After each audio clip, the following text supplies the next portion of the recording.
इथं मी घेतलं आहे 1 किलो भोपळा. हा अर्धाच वापरणार आहे मी याला 2 भाग याचे कट करून घेते आणि मी अर्धाच वापरणार आहे. आता याची पूर्ण साल काढून घ्यायची आणि छोटे छोटे तुकडे आपल्याला कट करून घ्यायचे. हे बघा मी असे सगळे कट करून घेतले. त्यानंतर मी इथं 3 ते 4 चमचे इथं चण्याची डाळ 2 तासासाठी भिजत घातली. ही मस्त भिजत झालेली. आता इथं मी कुकर ठेवला आहे. त्यामध्ये तेल टाकायचं आहे. मोठे 2 चमचे तेल टाकून घ्यायचं आहे. गॅसची फ्लेम मीडियम ठेवली. त्यामध्ये जिरं मोहरीचा आपल्याला तडका द्यायचा आहे आणि थोडा कढीपत्ता यामध्ये टाकायचा आहे.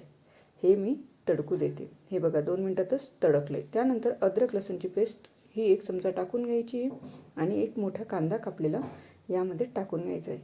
त्याला पण मस्त असा लालसर होईल तोवर परतून घ्यायचं आहे. मी पूर्ण याला परतून घेते. 1 ते 2 मिनिटासाठी मी याला परतून घेतले. हे बघा हा छान झाला आहे. त्यानंतर यामध्ये टमाटा टाकून घ्यायचा आहे. एक मीडियम असा टमाटा घेतला होता. तो पण पूर्ण गळेल तोवर आपल्याला परतायचा आहे.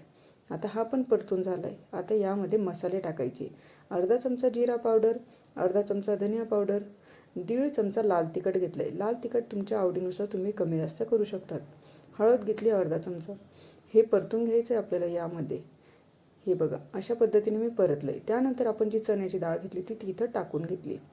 ही पूर्ण या मसाल्यामध्ये मिक्स करायची आहे आणि अगदी थोडं म्हणजे अर्धा कप एवढं पाणी टाकायचं आहे आपल्याला यामध्ये. गरम पाणी टाका म्हणजे छान असं हे पटकन शिजून तयार होईल. आता याला पाणी टाकल्यानंतर मी थोडी वाफ काढून घेते 2 मिनिटासाठी. 2 मिनिटासाठी मी झाकून दिलं आहे.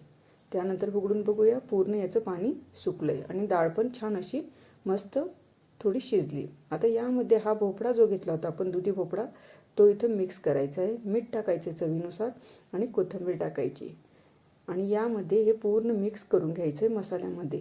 त्यानंतर अर्धा ते पाव कप एवढं पाणी आपल्याला टाकायचं आहे. जास्त पाणी टाकू नका नाहीतर ही भाजी पातळ होईल. मी अर्धा ते पाव कप असं पाणी हे टाकून घेतलं आहे कारण दुधीला पण पाणी सुटतं मग.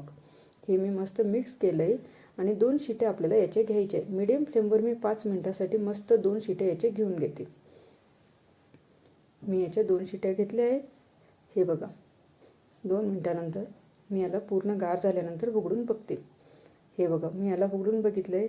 मस्त चमचमीत अशी आपली ही दुधी भोपळ्याची भाजी बनून तयार झाली. किती छान मस्त थोडंच सार यामध्ये राहिलेला आहे. मी याला प्लेटमध्ये काढून घेते. मस्त चमचमीत पोळीसोबत भाकरीसोबत खायला आपली दुधी भोपळ्याची चणावाली डाळ बनून तयार झाली. आहे ना मस्त ही रेसिपी. व्हिडिओ आवडली असेल तर लाईक शेअर सबस्क्राईब करा आणि बेल आयकन घंटीला पण नक्की दाबा कारण मी पुढच्या वेळेस नवीन काही व्हिडिओ अपलोड करेल तर त्याचे नोटिफिकेशन तुमच्यापर्यंत पोहोचेल. बाय.